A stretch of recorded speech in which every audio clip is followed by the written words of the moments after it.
Es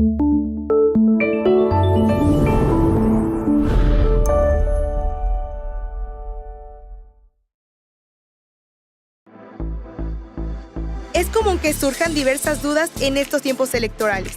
Por esta razón, nuestros compañeros entrevistaron a una serie de expertos, en los que destacan Alfredo Jalife, Guillermo Sarquís y Francisco Guzmán Marín. Preparamos un Vox Populi, tutoriales y diversas entrevistas para que te animes a involucrarte en estas próximas elecciones.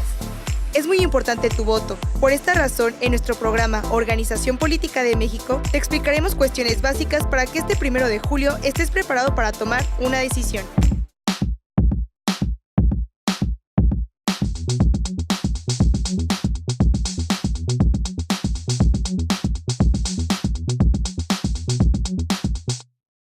Hola a todos, ¿cómo están? Soy Fernanda Villaseñor y están en Organización Política de México. Es la primera emisión de Decídete. Y Decídete, conste que no es la canción de Luis Miguel, es un programa que consta de 6 capítulos donde te explicaremos cuestiones políticas para estos tiempos electorales. Y no podemos hablar de política sin mencionar la importancia que tiene el concepto de república. Y si no sabes qué es el concepto de república, nuestro compañero Manuel Rodríguez nos va a explicar un poquito del tema y cómo son las divisiones de poderes dentro del mismo. ¿Qué es la república?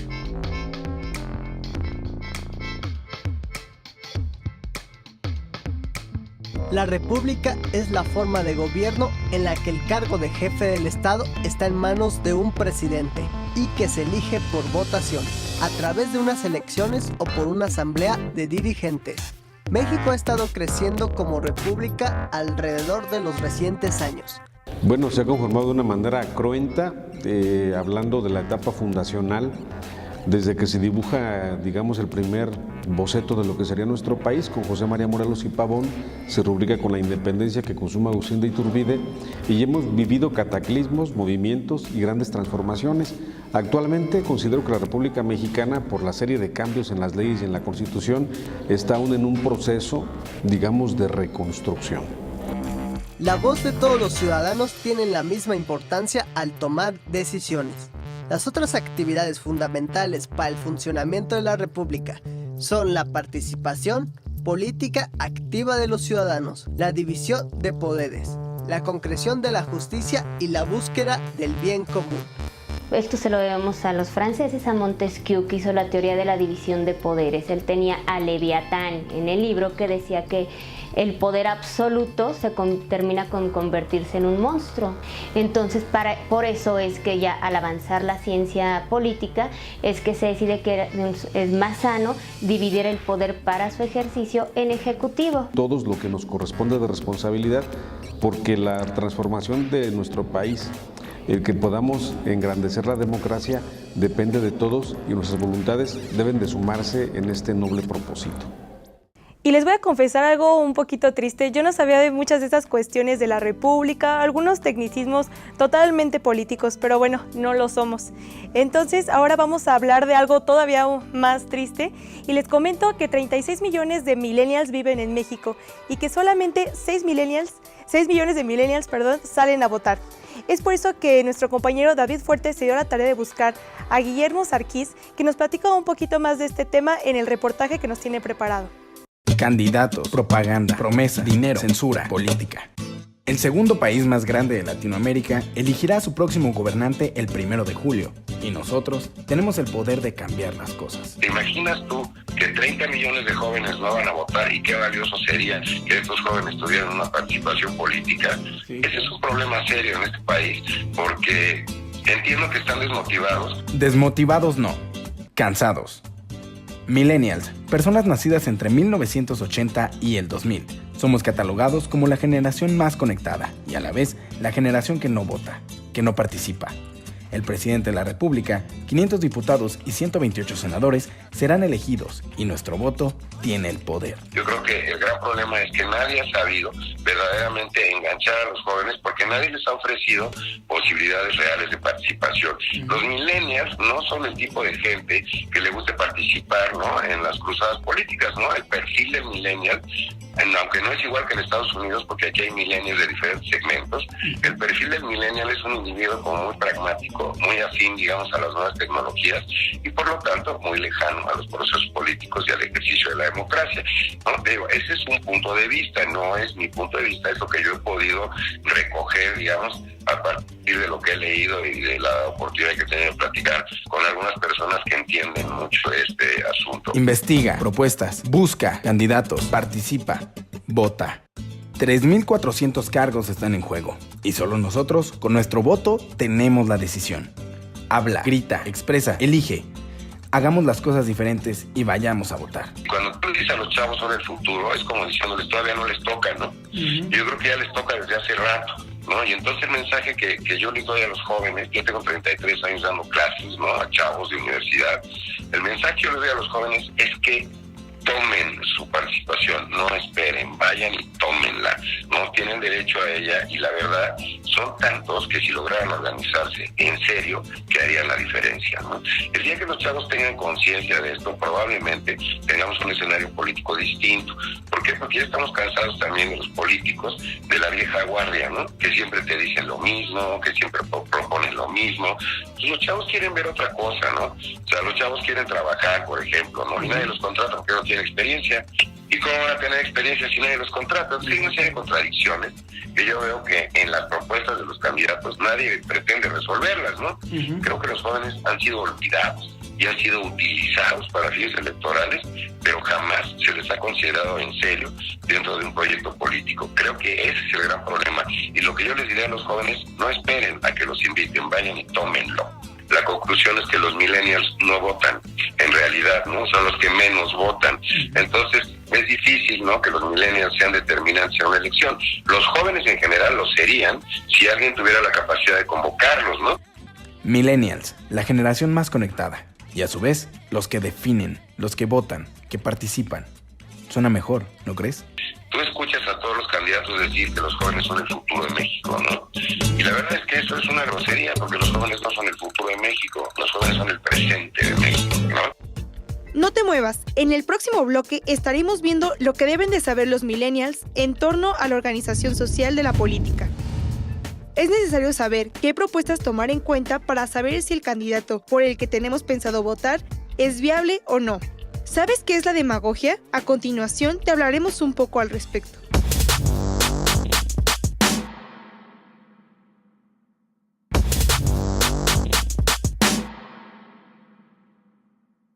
Les tengo muy buenas noticias y yo cada vez ya sé un poquito más de este tema del argot político que se encuentra en nuestro país. Y ahora, para engalanarnos con este programa, tenemos a nuestra compañera Andrea con un invitado de lujo que es el doctor en política, Francisco Guzmán. Nos va a explicar un poquito de qué relevancia tienen los jóvenes y también cómo se relacionan los jóvenes con las elecciones en México. Vamos contigo, Andrea. Hola, ¿qué tal, amigos? Un saludo también al estudio. Mi nombre es Andrea Muñoz y el día de hoy nos encontramos con el doctor en Ciencias Sociales, Francisco Guzmán Marín. ¿Qué tal, maestro? ¿Cómo estás? Hola, bien. En relación a esta temporada de campañas electorales que a veces vemos, escuchamos comerciales, y pensando un poquito en los jóvenes, estamos preparados para una elección que ya la tenemos a la vuelta de la esquina, que esta generación está preparada, que toma en serio estas elecciones? Yo creo que hay dos niveles de respuesta ahí. Primero, en lo general, no creo que la sociedad mexicana esté preparada para tomar en serio un proceso electoral. Si bien es cierto que las decisiones políticas en términos electorales se toman más por cuestiones emocionales, simpatías, que por cuestiones racionales, también es cierto que hay una suerte de prevalencia del descontento social por sobre el análisis serio de las diferentes propuestas, en particular en la sociedad en general. Pero en particular con relación a los jóvenes, pareciera que por un lado hay jóvenes que están interesados y se ven en ciertos movimientos de ciertas universidades, pero también en lo general pareciera que los jóvenes no se interesan en la política. Ha habido una tendencia muy marcada en relación a desinteresarse de la cuestión social, ¿sí? Es decir, a ocuparse de sus cuestiones personales, ocuparse de sus intereses particulares y dejar de lado el interés social. Eso sí se puede visualizar, inclusive cuando uno pregunta a los jóvenes sobre el conocimiento de las propuestas que tienen los candidatos, la tendencia de los partidos, no hay ningún interés. Es decir, se cumple una suerte de premisa que plantea Sabater en alguna ocasión en relación a los especialistas en mandar, que son los partidos políticos, y los especialistas en obedecer, que son los ciudadanos. Yo sí tengo una cierta desconfianza, una cierta cuestión pesimista con respecto a la actitud de los jóvenes frente a lo público. Yo no le veo mucho interés. En un momento continuamos la entrevista, vamos a ver qué nos tienen nuestros amigos en el estudio. Ahora vamos a un Vox Populi muy especial que nos tiene preparado nuestra compañera Karina Varela.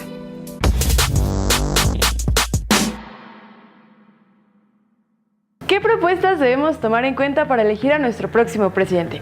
Te presentamos la opinión de 4 expertos que te ayudarán a escoger esta importante decisión.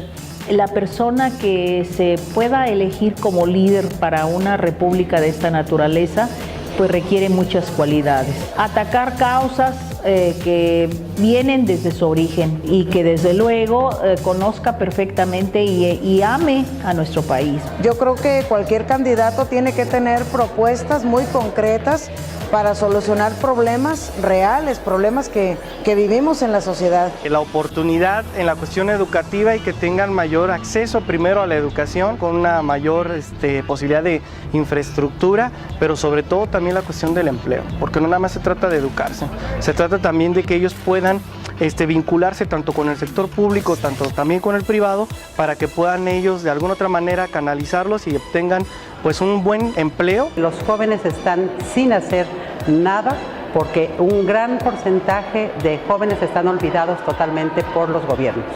Primero, la justicia, que sea igualitaria para todos, que no haya privilegios y que se combata la impunidad. Tomando en cuenta todo esto, ¿tú ya sabes a quién elegirás? Recuerda, el futuro de México está en nuestras manos.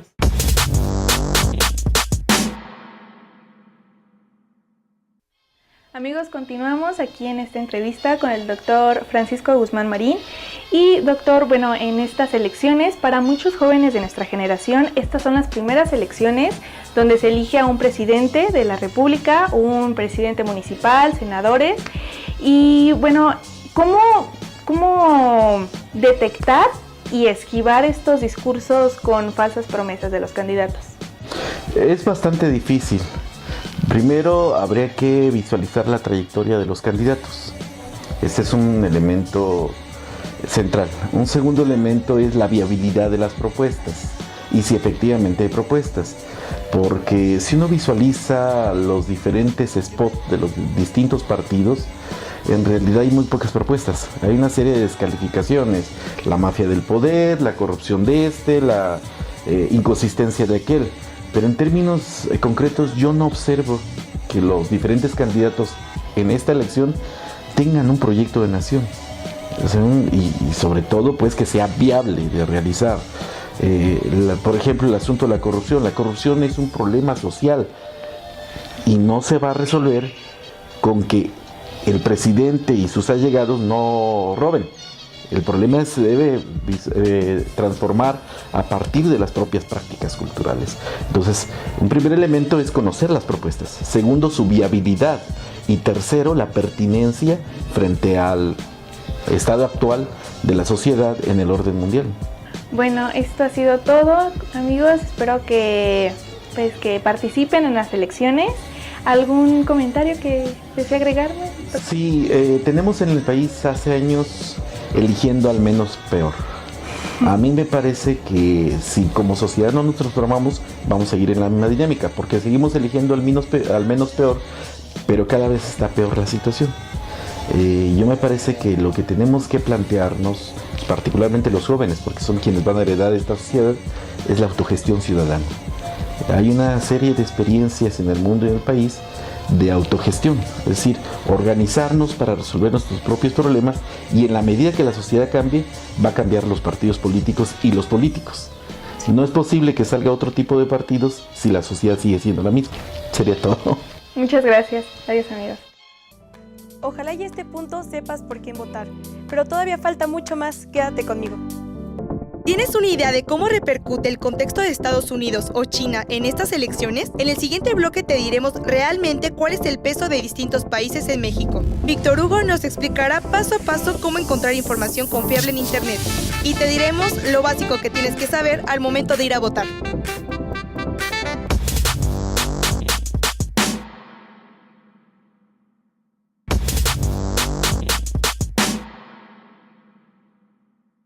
Se dice que México es un país libre y soberano, pero ¿será cierto? Nuestra compañera Jimena Peregrina nos habla un poco más al respecto. En un mundo fuertemente interconectado, las dinámicas geopolíticas impactan a todos niveles de gobierno. La independencia de México con Estados Unidos es incuestionable y se respira día a día. Determina la vida política, la económica y la sociedad. Bueno, influye sobre todo por la posición que tiene México en la geografía internacional, pero el primer punto tendría que ver con la cercanía que tiene respecto a Estados Unidos. En tanto que sigue siendo una potencia económica a nivel internacional, a pesar de que le disputa ahora mayoritariamente en términos económicos China, la cercanía que tiene México con Estados Unidos hace que eso tenga implicaciones a nivel geopolítico internacional. Bajándolo un poco más de nivel, tendría que ver sobre todo con lo que mencioné ahorita, con la cierta disputa económica que tiene China con Estados Unidos en la región. Me refiero específicamente a que los Estados Unidos, en su estrategia de defensa nacional y en su estrategia de seguridad nacional para el 2018, identificaron que China y Rusia son uno de los principales problemas a su seguridad nacional por la cantidad de inversiones y proyectos que tienen en la región. Si ustedes siguen analizando el planeta y a Estados Unidos con los mismos parámetros de antes de Trump, se van a equivocar. Quiere decir que no entendieron nada. Y se van a equivocar hasta con la presidencia de México. Los parámetros cambiaron. Estamos ante una nueva era. Y para que nosotros tomemos decisiones en México, tenemos que hacer un diagnóstico de qué pasó en Estados Unidos. Y si no tenemos ese diagnóstico, vamos a seguir cometiendo errores. El triunfo en Estados Unidos del trumpismo es idéntico al triunfo del Brexit en Gran Bretaña. El Brexit y el trumpismo se escenifican en dos países que inventaron el modelo neoliberal global y que nosotros copiamos como caricaturas. Ahora nuestra compañera Karina Varela nos explica paso a paso cómo evitar las fake news. En un estudio que realizó la Asociación de Internautas, se descubrió que el 70% de los usuarios de Internet no pueden distinguir una noticia real de una falsa. Internet es una importante fuente de información. La cantidad de datos que circulan en las redes sociales y la web lo posicionan como tal vez el principal medio que las personas utilizan para informarse. Aquí hay una colisión de derechos, la libertad de expresión contra el derecho al honor de una persona. No podemos acudir a cualquier fuente informativa, sino verificar que de verdad exista, que la persona que está realizando el artículo o la noticia esté firmada. ¿Cómo detectar fake news? Paso 1. Cuidado con los títulos. Los titulares llamativos suelen venir de sitios de noticias falsos. Paso 2. Verifica el sitio web. Checa si la página es oficial, pues hay muchas que buscan ser similares. Paso 3. Verifica las fechas. Cuando se trata de noticias falsas, el orden cronológico suele cambiar. Paso 4. Busca en otros sitios. Por lo general, las noticias falsas solo suelen aparecer en un sitio fraudulento. La nota va firmada porque las palabras que se exponen ahí son parte de lo que considera el autor. Sin embargo, si no viene firmada, podemos dudar de su procedencia. Hay que informarnos bien sobre todo lo que compartimos en nuestras redes sociales, sobre todo en estas épocas electorales. No debemos dejarnos llevar por todo lo que vemos en Internet. ¿Sabes cómo votar o qué hacer en el momento de ir a la casilla? Nuestro compañero David Fuerte nos explica cómo hacerlo. ¿Cómo se vota en las próximas elecciones? Las próximas elecciones serán el domingo 1 de julio y será tan simple como cualquier otra elección. Recuerda revisar en qué casilla estás registrado para votar y si tu credencial electoral está vigente en la página oficial INE.mx. Para votar, el próximo 1 de julio debes ir a tu local de votación y llevar tu credencial electoral vigente. Si eres extranjero y cumples con el requisito de residencia, debes llevar tu cédula de identidad para extranjeros vigente. El día de las elecciones, estos son los pasos que debes seguir. Primero, una vez que te encuentres en tus casillas electorales, debes dirigirte a tu mesa. Ahí debes presentar tu credencial electoral a los representantes de casilla para que puedan identificar tus datos. Los representantes de casilla te darán los votos correspondientes y te darán un voto por cada cargo.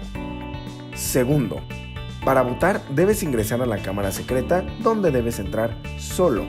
Si tienes alguna discapacidad, te podrá acompañar algún mayor de edad de tu confianza. Para votar, solo debes marcar una de las casillas que tiene la boleta. Recuerda que, si te excedes del límite de la casilla o si marcas más de un candidato por voto, tu voto será nulo y no será contabilizado en el resultado final. Luego de marcar tu preferencia, debes doblar tu voto y salir para depositarlo en la urna del cargo que corresponda.